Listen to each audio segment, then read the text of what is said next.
ঢাকা জেলার একটা গুরুত্বপূর্ণ নির্বাচনী এলাকা, যেখানে প্রায় 7.5 লাখ ভোটার, এবং তার চেয়ে ইম্পর্টেন্ট একটা ইন্ডাস্ট্রিয়াল বেল্ট।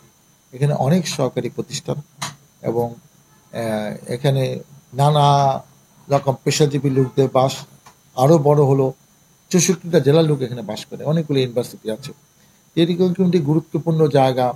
আমি এই এলাকা থেকে 96 এবং 2001 সালের সংসদ সদস্য জনগণের প্রতি নির্বাচিত হয়েছিলাম, এবং 2008 সাল এবং 2018 সালের নির্বাচন আমি করেছি। যেহেতু একটি বড় এলাকা এবং এই এলাকায় আমার বেশ কিছু অভিজ্ঞতা আছে, কারণ দীর্ঘদিন আমি এই এলাকায় বিচরণ করছি, আন্দোলন সংগ্রাম যাই হয় এলাকার সাথে আমার যোগাযোগটা সময় ছিল। তা আমিও ইতিমধ্যে 1 বছরে বেশ কিছু গণসংযোগ করেছি। এই যে প্রত্যেকটি যতগুলো ওয়াজ মাহফিল আমি দাওয়াত পেয়েছি প্রধান অতিথি হিসেবে, সেগুলো গিয়েছি। স্কুলে কলেজে বার্ষিক ক্রীড়া প্রতিযোগিতা, নবীন বরণ, বিভিন্ন জায়গায় খেলাধুলা যেসব মাঠে আয়োজন করেছে, যেখানে এবং সামাজিক বিয়েটি যেসব দাওয়াত দিয়েছে, আমি চেষ্টা করেছি ম্যাক্সিমাম লোকের সাথে যেখানে আমাকে দাওয়াত দিয়েছে লিডার হিসাবে, আগামী দিনের নেতা হিসাবে নির্বাচন করবো ইনশাল্লাহ, সেই হিসাবে আমি সব জায়গায় যাওয়ার চেষ্টা করেছি। একটা হলো জনগণের সাথে, ভোটারদের সাথে যত বেশি যোগাযোগ দেখা যায়, আর একটা হলো দলে অনেক গুরুত্বপূর্ণ নেতাকর্মী আছে, তাদের সাথে আমি যোগাযোগ রাখার চেষ্টা করছি। আপনারা অনেক প্রশ্ন করতে পারেন যে এখানে তো অনেকে আছে, অনেকে আপনার পাশে দেখি না। দেখেন, এই দলে কিন্তু নানা রকম মতভেদ থাকতে পারে, নানা রকম ব্যাপার থাকতে পারে, কিন্তু আমরা কিন্তু একটা দলেরই নেতা কর্মী। এখন আগামীতে একজনকে টিকিট দেওয়া হবে, ধানের শীষ প্রতীক একজনই পাবে। আমরা চাচ্ছি, আমি চাচ্ছি যে আমাদের প্রিয় নেতা যে জিনিসগুলো দেখভাল করছেন, উনি এই কয়েকদিনের মধ্যে অনেকগুলা আসনে উনি কথাবার্তা বলে কিছু পরামর্শ দিয়েছেন, গাইডলাইন দিয়েছেন। কারণ উনি জানেন কোন এলাকায় কিভাবে কাকে নমিনেশন দিলে সেখানে বিজয় হওয়া সম্ভব, তারও একটা ধারণা আছে। উনি ওনার মতো অ্যাসেসমেন্ট করছেন, এবং ওনার টিমও কিন্তু এখানে কাজ করছে যে কাকে দিলে ভালো হবে, সেই খবরও ওনার কাছে আছে। তো উনি দলের ভারপ্রাপ্ত চেয়ারম্যান, আমাদের সাথে আগেও বিভিন্ন আন্দোলন সংগ্রামের কথা বলেছে, এখনো উনি আমাদের সাথে যোগাযোগ রাখছেন যাতে আগামীতে। এবং আমি মনে করি এই জিয়া পরিবার আমাদের সাথে যে কষ্ট করেছেন, খালেদা জিয়া একটা মিথ্যা মামলা, তাকে প্রায় 2 বছর জেল খাটতে হয়েছে। আমাদের প্রিয় নেতা 2007 সালে দেশে বাইরে চলে গেছেন, এখনো দেশে আসতে পারেনি। তাতে সবচেয়ে বেশি সাফারা এই দলের নেতা কর্মীদের পাশাপাশি সবচেয়ে বেশি জিয়া পরিবার। আমরা আশা করছি এবং এই নির্বাচন এই জন্য গুরুত্বপূর্ণ যে আজকে দেখেন এতগুলা নির্বাচন, সংসদ নির্বাচন হলো, বিএনপিকে ক্ষমতা আসতে দেওয়া হয়নি। এবার জনগণ উদ্গ্রীব হয়ে আছে যে এই নির্বাচনে হয়তো তারা বিএনপিকে ভোটের মাধ্যমে রাষ্ট্র ক্ষমতায় দেখতে চায়। তাই আমরা সবার একটা গুরুত্বপূর্ণ। আমিও এখন একভাবে যেভাবে কাজকর্ম করেছি, এখন থেকে আমি নতুন করে বিশেষ করে মাইনরিটিতে নিয়ে আমাদের নতুন চিন্তা ভাবনা, আমাদের কিছু দিক নির্দেশনা দেওয়া হয়েছে, সেটা আমি এখানে বলতে চাচ্ছি না। অর্ধেক ভোটা মহিলাদের দিয়ে আলাদা কিছু সমাবেশও আমরা করব সামনে। পেশাজীবীদের নিয়ে আমাদের কিছু চিন্তা ভাবনা আছে। নির্বাচন ফেব্রুয়ারিতে হোক। অতীতে হতো কি, আমরা দলীয়ভাবে রাষ্ট্র যখন নির্বাচন কমিশন কর্তৃক তফসিল ঘোষণা হয়, তখন আমরা কিন্তু নির্বাচনে মাঠে নেই। কিন্তু এইবার যেহেতু জামাত ইসলাম আগের থেকে মাঠে নেমে কাজ করছে, সেই জায়গাতে আমরা আগের থেকে না নামলে আমাদের জন্য নির্বাচন অনেক কঠিন হয়ে যাবে। দলও সেটা উপলব্ধি করছে, এবং দলও চাচ্ছে যে হয়তো এই মাসের মধ্যে সব জায়গায় যারা যারা নির্বাচন করবে তাদেরকে একটা গ্রিন সিগন্যাল দেওয়া হয়ে যাবে। এবং অনেকে হয়তো গ্রিন সিগন্যাল পেয়ে গেছে বলে মনে করছে, দাবি করছে, যেভাবেই বলুক। আমি মনে করি যে আমরা যদি নভেম্বর মাস থেকেও একদম দাঁড়ে দাঁড়ে বাড়ি বাড়ি গিয়ে ভোট প্রার্থনা করতে হবে, তাহলেও কিন্তু আমাদের জন্য কম সময় হবে না। আমরা হয়তো কাভার করতে নভেম্বর, ডিসেম্বর, জানুয়ারি 3 মাস সময় হয়তো আমরা ম্যাক্সিমাম জায়গা কাভার করতে পারবো। আমরা কাউকে ছোট মনে করছি না, কোনো দলকে আমরা মানে ছোট মনে করে নেগলেক্ট করব না। আমরা এখন থেকে নির্বাচন মানে নির্বাচন সেভাবে প্রস্তুতি নিয়ে আমরা মাঠে নামবো, এবং আমরা আশাবাদী যে দলের প্রতিটা নেতাকর্মী যখন সম্পৃক্ত করে আমরা নির্বাচনে কাজ করার সুযোগ পাব, তখন জনগণও আমাদের কথা শুনে আমাদের পাশে থেকে আমাদেরকে ভোটের মাধ্যমে নির্বাচিত করবে বলে আমি বিশ্বাস করি।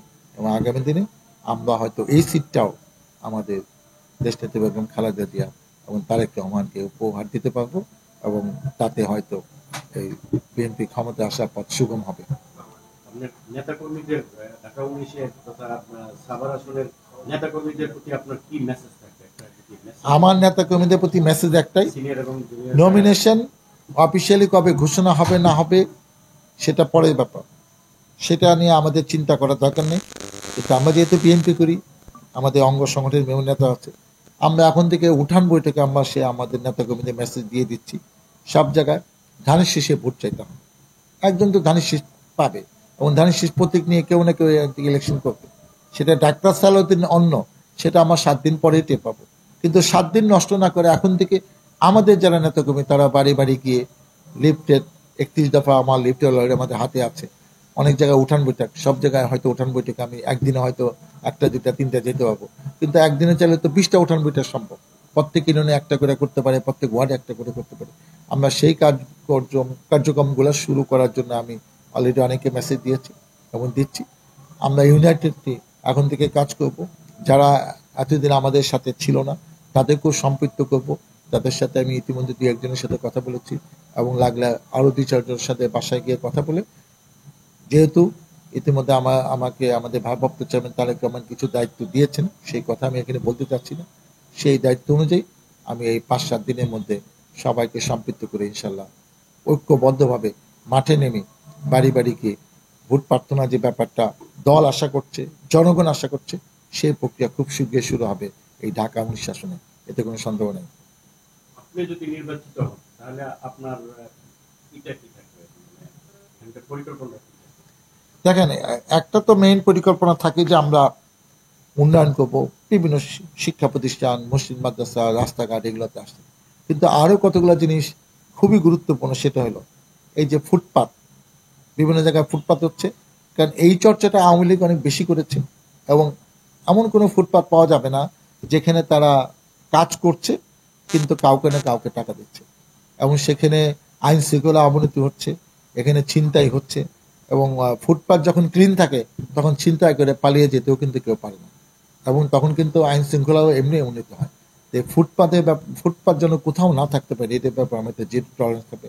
মাদক নিয়ে আমাদের যুব সমাজকে অনেক আমরা মানে তাদের কেরিয়ার ধ্বংসের শেষ প্রান্তে, অনেকে অলরেডি ক্ষতিগ্রস্ত হয়েছে, অনেকে তাদের মানে স্বাস্থ্য চিকিৎসা নিয়েছে এই মাদক সেবন করে। এই জায়গাটাও কিন্তু আমরা একদম জিরো টলারেন্স করবো। তারপর যে বিভিন্ন জায়গায় চাঁদাবাজি নিয়ে অনেক অভিযোগ আছে, সেই জিনিসগুলো এখন আমরা যতটুকু পারি নিয়ন্ত্রণ করছি, কিন্তু আমরা নির্বাচিত হলে এই ব্যাপারে কোনো ছাড় দেওয়া হবে না। নিরাপত্তা পরে মেয়েরা অনেক সময় তাদের মোবাইল ছিনতাই হয়ে যায় রাত 9টার পরে কোনো রাস্তা দিয়ে চললে। গার্মেন্টসের শ্রমিক অনেকে অভিযোগ করতেছে যে আমরা বেতন পেয়েছি, বাড়িতে আসার সময় আমাদের টাকা নিয়ে গেছে। এইসব ব্যাপারে আমরা কোনো ব্যাপারে ছাড় দেব না। আর প্রত্যেকটা এলাকায় যেন আমাদের যেহেতু দল আছে, কমিটি আছে, ওয়ার্ডে, ইউনিয়নে, থানা, এদের নেতৃত্বে এই জিনিসগুলোকে আমরা গুরুত্ব দিব, যাতে আমাদের আগামীতে আমাদের নামে কোনো বদনাম যেন না দিতে হয়। এইটি আমাদের কমিটমেন্ট থাকবে। আমরা নির্বাচনী ম্যানিফেস্টেশনে এই জিনিসের কথাগুলো স্পষ্ট করে উল্লেখ করবো। অন্য তো বিদ্যুতের ব্যাপার, গ্যাসের ব্যাপার, আইন শৃঙ্খলা, এগুলো তো আমাদের সব থাকবে।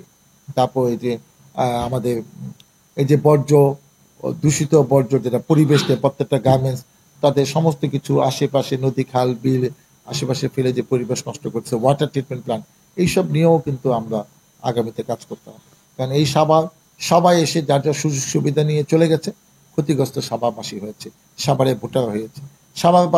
সাভারে ভোটার ক্ষতিগ্রস্ত হবে না। একটা জনমত তৈরি করতে হবে, এবং আমরা যার যার জায়গা থেকে ঐক্যবদ্ধভাবে এটা মোকাবেলা করতে হবে, এবং সরকারের উপর চাপ প্রয়োগ করে এই ব্যাপারগুলোকে আমরা দাবি আদায় করে নিতে হবে।